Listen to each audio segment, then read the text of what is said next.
आपने देखा होगा कि ज़िंदगी के अंदर बहुत सारे लोग कामयाबियाँ हासिल करते हैं, मुख्तलिफ़ किस्म के सक्सेस उनकी ज़िंदगी में आ जाता है। वो अपने पसंद की जगह पे शादी करते हैं, अपनी पसंद का घर लेते हैं, अपने पसंद की गाड़ी लेते हैं या अपने पसंद का ओहदा लेते हैं। वो कहीं पे घूमने जाते हैं लेकिन उसके बावजूद भी उनकी ज़िंदगी में मुस्तकिल खुशी नहीं होती और जो खुशी वो हासिल करते हैं वो कहीं न कहीं गुम हो जाती है। इसी तरीके से गम उनकी ज़िंदगी में आते हैं लेकिन वो कहीं न कहीं उसको भी एडजस्ट कर लेते हैं। इस थ्योरी को हेडोनिक थ्योरी कहा जाता है। डोनाल्ड कैम्पबेल और फिलिप बिर्कमैन ने ये थ्योरी पेश की थी। उनका कहना यह है कि इंसान ज़िंदगी में कहीं न कहीं उस बेसलाइन पे वापस लौट के आता है, जहाँ से वो चला था। जैसे कि आपकी ज़िंदगी में खुशियाँ आती हैं, तो आप उस खुशी को एज़ अ खुशी बहुत ज़्यादा देर तक एन्जॉय नहीं करते, बल्कि उसके साथ एडजस्ट कर लेते हैं और वो आपके लिए एक नॉर्मल चीज़ बन जाती है। इसकी एग्ज़ाम्पल ले लें, एक गरीब बच्चा है, बड़ा हो जाता है और बड़ा होके बड़ा पैसे कमाने लगता है।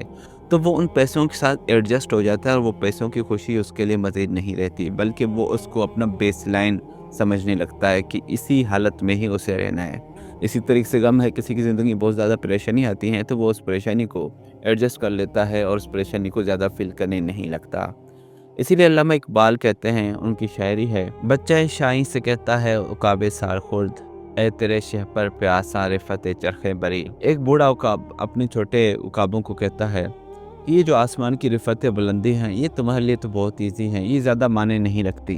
है शबाब अपने लहू की आग में जलने का नाम, सख्त कोशिश से है तलख़े ज़िंदगानी अंगबी। कि जो ज़िंदगी है ये अपने लहू की आग में जलने का नाम है, दम बदम कोशिश करने का नाम है, अपने आप से उलझने का नाम है। और अगर सख्त कोशिश अपनाई जाए, मेहनत अपनाई जाए, तो ज़िंदगी का जो सख्त जाम है, तल्ख़ जाम है, जो बहुत खट्टा है, बहुत ही कड़वा है, वो भी शहद जैसा हो जाता है।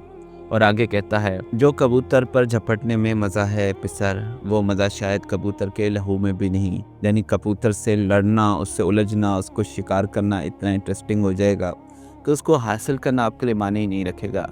इसीलिए जो खुशी है, खुशी उस मंजिल तक पहुंचने के दरमियान के वक्फे को कहा जाता है, उस कशमकश को कहा जाता है जिसको पार करके आप मंजिल तक पहुंचते हैं। अदरवाइज मंजिल मैटर नहीं करती है। इसीलिए ज़िंदगी में जो भी गोल सेट करेंगे उनको हाथ में मत बांध के चलिए, क्योंकि कहीं ना कहीं वो आपके लिए सानवी हैसियत इख्तियार कर लेंगे।